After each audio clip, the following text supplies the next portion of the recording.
Alléluia, Alléluia, Alléluia, Alléluia, Alléluia, Alléluia. Heureux ceux qui écoutent la parole de Dieu et qui la gardent.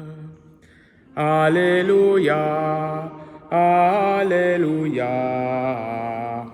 Alléluia. Le Seigneur soit avec vous. Évangile de Jésus-Christ selon saint Matthieu.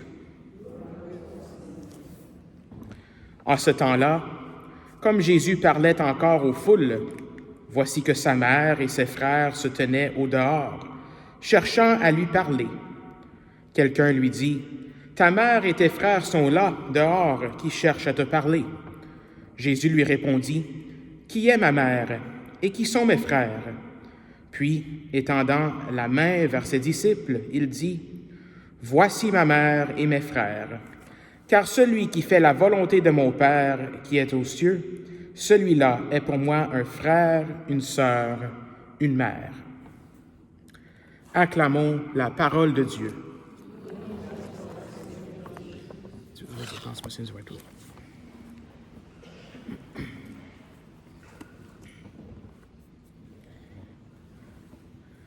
Alors, en méditant un peu sur cette fête que nous célébrons aujourd'hui, cette fête de la présentation de Marie au Temple, c'est bon de se rappeler peut-être des origines de cette fête-là, mais en fait, c'est pas quelque chose qui se retrouve dans la Bible, comme je disais, mais ça fait partie de la tradition, de notre tradition dans l'Église catholique, d'un moment important dans la vie de Marie.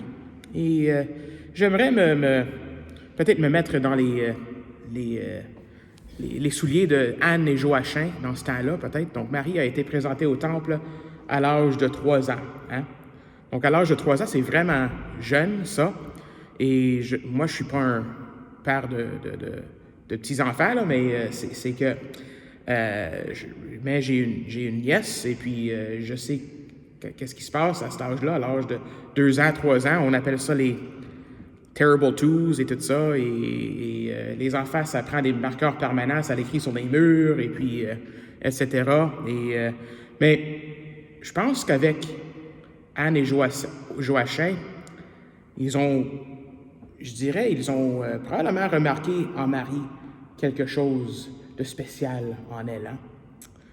Je pense pas qu'elle faisait ces choses-là. Je pense pas qu'elle était comme un enfant de 2 ans typique. Les enfants de 2 ans, on dit ça, terrible twos en anglais, c'est parce qu'ils disent non tout le temps. Non, je ne veux pas faire ça. Non, je ne veux pas faire ça. Mais je pense qu'avec Anne et Joachim, ils ont peut-être remarqué quelque chose de très spécial, d'un don très spécial de Dieu dans leur fille, de Marie, qui, je dirais, probablement, a dit toujours oui depuis ses débuts. Ils n'avaient pas peut-être les mots comme on a aujourd'hui, Immaculée Conception et tout ça. Ça, c'est un dogme qui est venu un peu plus tard, quelque chose qui a été développé, qu'on sait de Marie. Mais quand même, il y avait quelque chose de très, très spécial de Marie. Comme les parents, peut-être, on pourrait dire de Mozart. Tu sais, Mozart, il commençait à composer des pièces musicales à l'âge de 4 ans, et même, on pourrait dire, des athlètes olympiques. Eux, pour être un athlète aux Olympiques, il faut commencer très, très jeune à pratiquer, à s'entraîner et tout ça. C'est pas quelque chose qu'on décide de faire quand on a 15 ans ou 17 ans ou 18 ans. C'est quelque chose que, tu sais, c'est remarqué en eux à un très jeune âge. Et peut-être ce qu'ils ont remarqué en Marie, c'est quelque chose, et ça c'est pas écrit nulle part, c'est une méditation. Peut-être ce qu'ils ont remarqué en Marie, c'est vraiment ce désir de se consacrer au Seigneur totalement, à donner toute sa vie au Seigneur. Donc, qu'est-ce que ça veut dire? Ses parents, peut-être, ils ne savaient pas tout ce qui se passerait dans le futur. C'était pas comme si le Seigneur leur avait dit au tout début, ben ça, c'est ce qui va arriver à votre fille Marie. Mais l'important, c'est même avec l'inconnu, ils sont avancés, ils ont dit, oui, on va présenter notre fille Marie au temple. On va te le donner, Seigneur. On va te la donner parce que c'est ça que, peut-être qu'elle la veut aussi. Elle veut dire oui au plan du Seigneur. Et bien sûr, quand on dit oui au plan du Seigneur, quand on consacre notre vie au Seigneur, le Seigneur fait des merveilles. Quand on donne notre vie au Seigneur, le Seigneur fait des merveilles. Il a fait des merveilles dans la vie de Marie, hein? En ayant cette grâce d'être la mère de Dieu, la mère du Sauveur, la mère de Jésus-Christ, qui est venu nous sauver, qui est Emmanuel, on va dire ce mot-là bientôt, qui est Dieu parmi nous. On a dit ça dans le psaume, mais ce n'est pas un psaume, c'est le cantique de Marie. Le puissant fit pour moi des merveilles, saint est son nom. Mais il ne faut pas oublier aussi que quand on dit oui au plan du Seigneur dans notre vie, ça n'enlève pas. Le Seigneur fait des merveilles, fait des choses spéciales, mais le Seigneur n'enlève pas les difficultés non plus. Hein? Le Seigneur n'enlève pas les souffrances. Marie a vu son fils mourir aussi. On dit Notre-Dame des 7 douleurs aussi. Et même dans les nouvelles de l'Église, le pape François a annoncé les dates de canonisation de 2 jeunes saints, Carlo Acutis et de Pierre Giorgio Frassati. Donc, ça sera pendant l'année jubilaire de 2025, l'année pour les jeunes.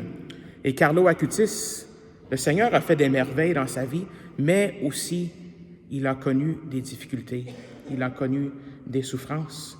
Il est mort d'une leucémie, une souffrance assez importante.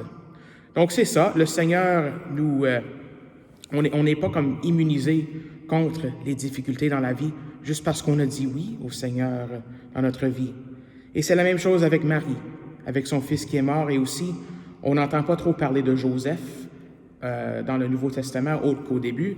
Donc, il y a des gens qui disent qu'il est peut-être décédé un peu plus tôt aussi, donc dans la vie. Donc ça, c'est aussi une grande souffrance pour la Mère de Dieu, pour Marie.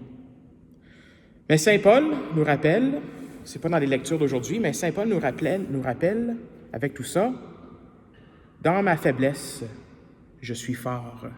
Dans ma faiblesse, je suis fort. » C'est vraiment ça la dynamique, je pense, avec Marie aussi. Dans ma faiblesse, dans mon humilité, je suis fort. C'est le Seigneur qui agit à travers de moi. Alors aujourd'hui, le Seigneur veut faire des merveilles aussi dans nos vies. Le Seigneur veut faire des merveilles dans ma vie, dans votre vie, dans la vie de tout le monde. Donc, que nous puissions aujourd'hui nous reconsacrer à lui. Renouvelons aujourd'hui notre consécration, notre présentation à lui dans son temple. Je regardais ça hier soir, j'enseignais les gens qui se préparent pour le baptême comme adultes. Et on va faire un rite dans quelques semaines qu'on va les souhaiter la bienvenue dans l'Église. On va souhaiter la bienvenue des catéchumènes dans notre Église. Et c'est ça qu'on fait avec les enfants aussi quand on fait le baptême. On fait un signe de croix sur leur tête. Donc aujourd'hui, renouvelons ces